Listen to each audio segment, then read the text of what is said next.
to think about the people who pretend to represent the legacy of me and my family, who pretend to represent Jews and the descendants of survivors, studying the way that we were marginalized and violated and brutalized in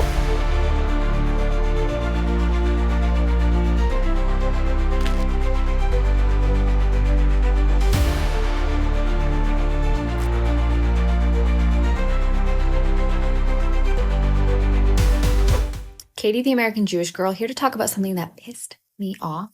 I just saw this article from like 2002 about how the IOF trained to occupy Gaza by researching the tactics that the Nazi soldiers used in the Warsaw Ghetto to repress the population attempting to uprise, right? Like the resistance movement in the Warsaw Ghetto. And my grandfather and his sister were in the Warsaw Ghetto and were part of the Warsaw Ghetto uprising, 80 years ago.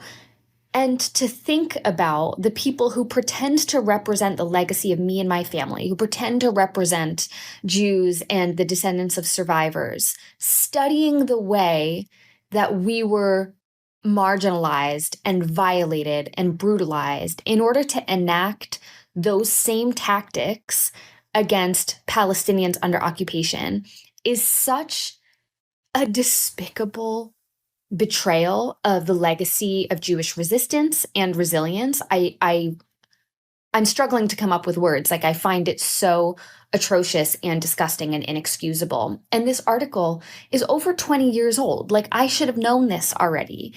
And it's clear, right, that the IOF studied tactics that Nazis and German soldiers used to put down the Jewish population and is now enacting those same tactics against Palestinians. Like, it's obvious, we can see it happening in real time, but to read it written about decades ago in scholarship and to have these confessions come from IOF soldiers themselves of, oh yes, this is how we were trained, hits a certain sore spot for me, particularly given my own familial legacy. So just as bad as you think it is, it's always worse.